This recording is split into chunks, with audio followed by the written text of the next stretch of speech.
Vi er gruppen Mette, Peter og Troels, og vi skal fremvise et bevis af kosinusrelationen på en spidsvinkel trekant. Det gør vi geometrisk. Og vi har en trekant, og den ser sådan her ud. Og der tegner det er en spidsvinkel trekant, og der tegner vi en højde fra A ud til midten, og den kalder vi D. Og så ser den sådan her. Ud fra den kan vi tegne nogle rektangler ud for. En, der hedder AC, og en, der hedder AB, og en, der hedder den sidste hedder CB. Ser så også sådan her. Der kan vi se, at CB kvadraten plus BA er mindre end AC.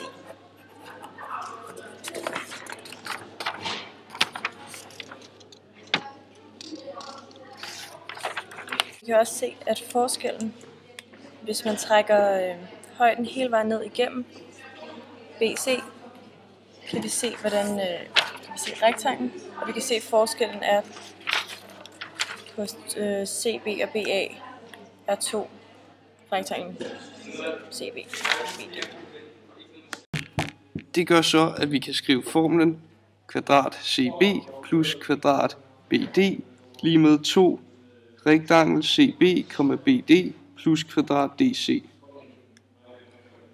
Så putter vi kvadrat DA ind, og så kommer den til at se sådan her ud. Kvadrat CB plus kvadrat BD plus kvadrat DA lige med 2 rektangel CB, BD plus kvadrat PC DC plus kvadrat DA.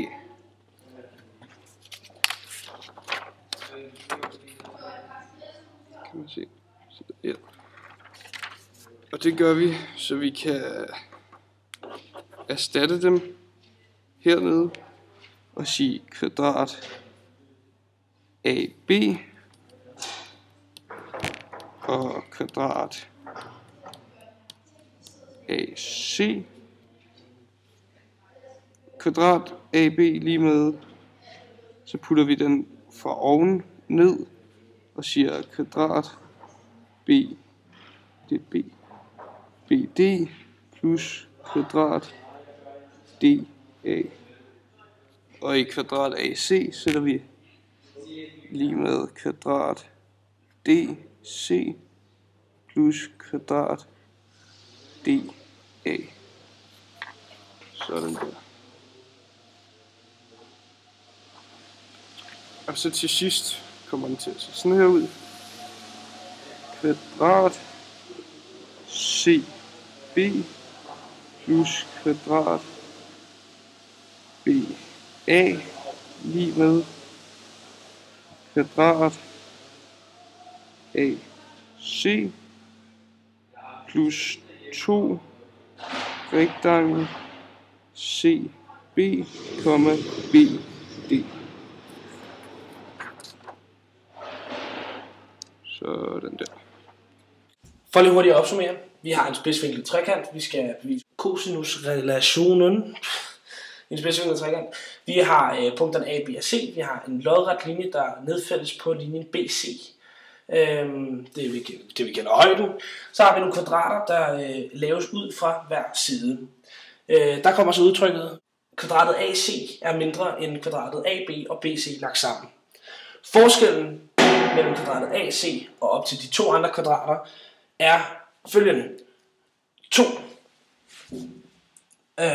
2 gange rektanglet BD, CB. Og dette rektangel, det er jo noget, man umiddelbart lige kan se nu her, men det finder man simpelthen bare ved at lade højden fortsætte uden for trekanten og skære kvadratet BC. Fordi så har vi nemlig længden BC, og da det er et kvadrat, så er det her også en længde BC lige her. Og så har vi længden BD, fordi punktet her er kaldt D på højden. Så vi har BD og BC her. 2 gange kvadratet BD, BC. Det er forskellen mellem den her og den her. Yes. Derefter så siger den så lige inden jeg visker ud, så er det måske meget vigtigt lige at sige, at derefter så siger den så, at den rette linje BC er delt vilkårligt i D, punktet D. Og derfor gælder følgende, at C kvadrat ved CB plus kvadratet BD er lig med 2 gange rektanglet BD, CB plus kvadratet DC. Og der synes jeg næsten, før man kan gå videre herfra, der skal man næsten også bevise den, fordi at det er jo noget af en udsagn bare lige at komme med. Og det kan man meget hurtigt finde ud af ved at tegne trekanten igen. Jeg har der, jeg har D, jeg har C og B. Rektanglet nedfor. Og så har vi det her rektangel lige her. Der siger den så, at kvadratet CB, det vil sige hele det her store kvadrat, plus kvadratet BD, cirka her omkring, er lige med 2 gange det lange af rektanglen her, plus DC kvadratet, som ligger her. Det kan vi meget let finde ud af ved at kalde denne lange linje, fordi den er over for A, så kan det hedde den lille a. Men vi kalder så den her A minus x, og den her over for x. Så kan vi opstille en ligning og finde ud af, om det er rigtigt.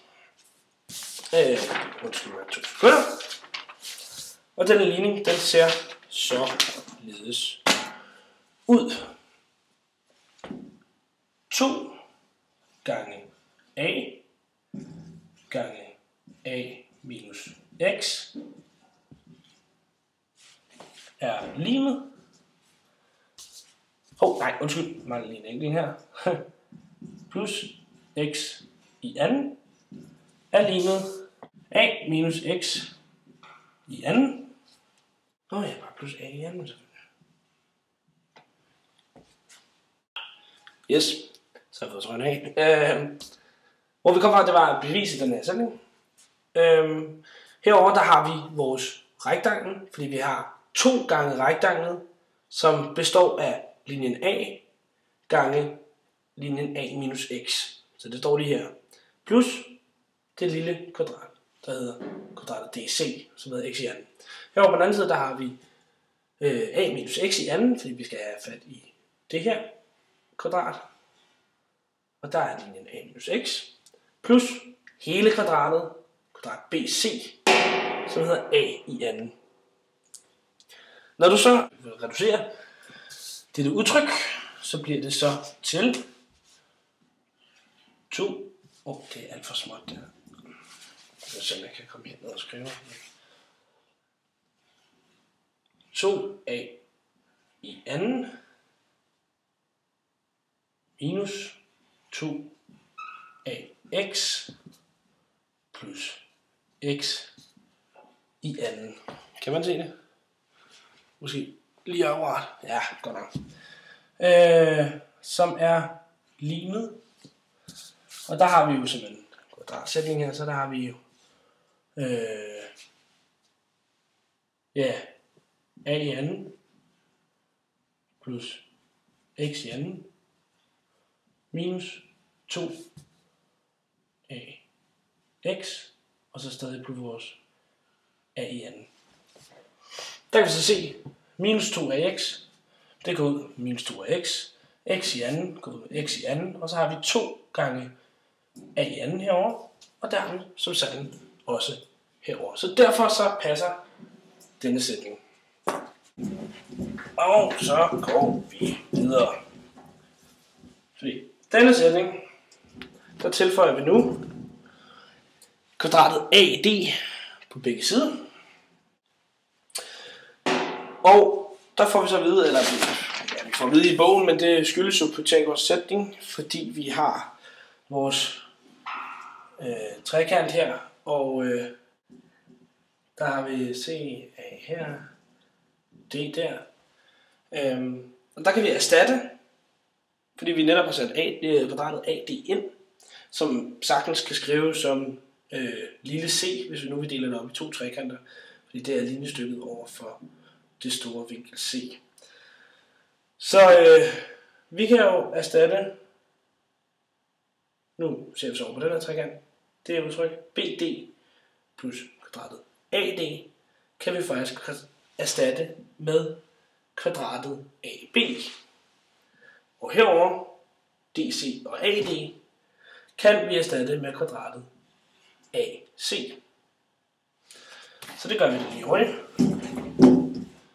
Så den bliver til. Og der begynder den faktisk allerede lige noget her. Fordi vi har faktisk bevist det, som Euklids bog til at starte med sagde og gerne vil bevise. Fordi den siger i starten, jeg siger, at kvadratet AC er mindre end kvadratet CB plus kvadratet BA, og at forskellen er 2 gange rektanglen CB, BD.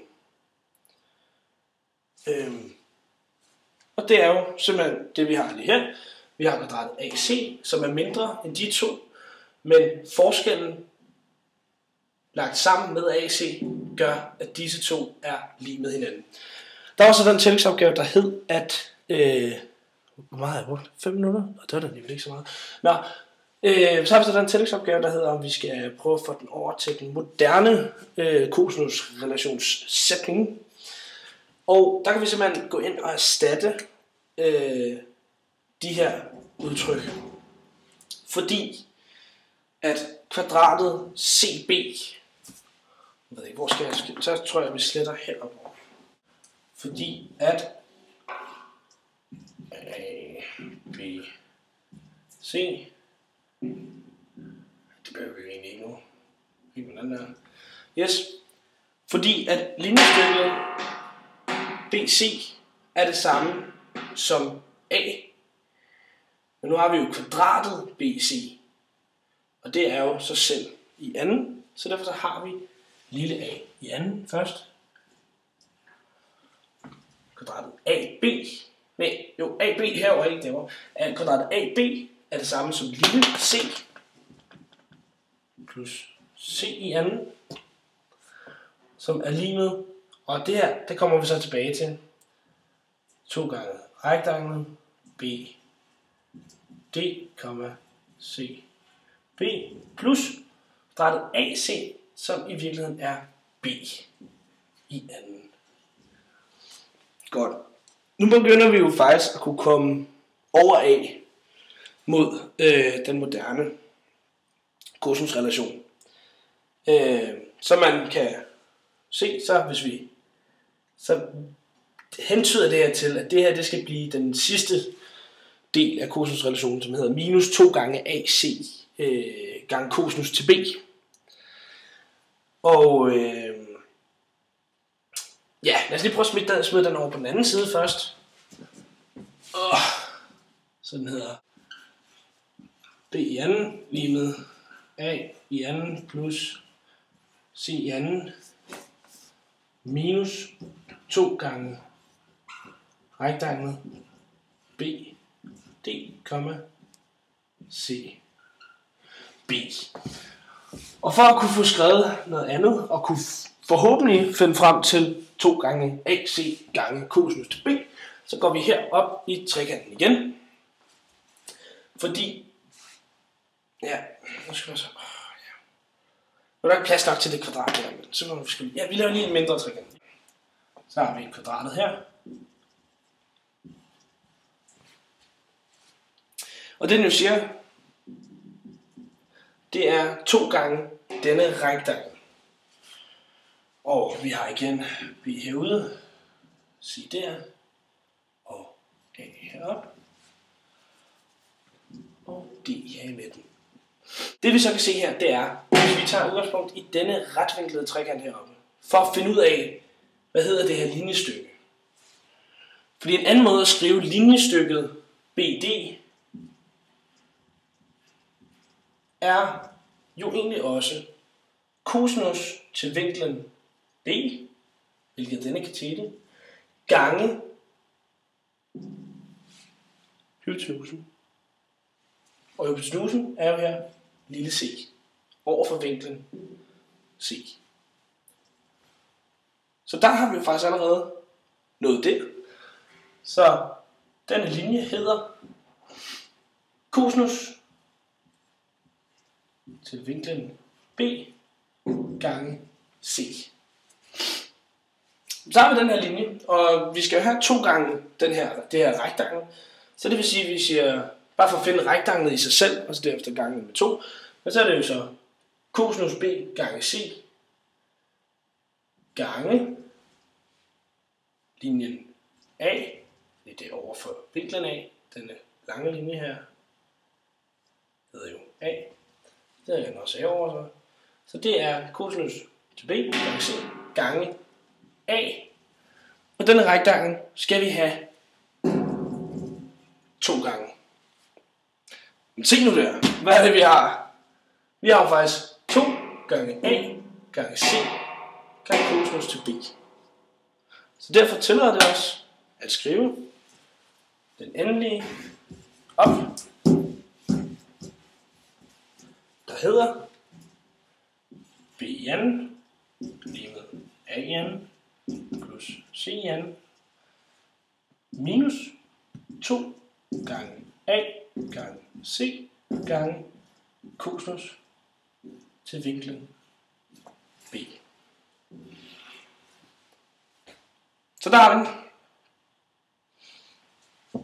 Og nu håber jeg, at man kunne se det hele. Ellers så må man jo have lyttet til, hvad jeg sagde. Det var alt herfra.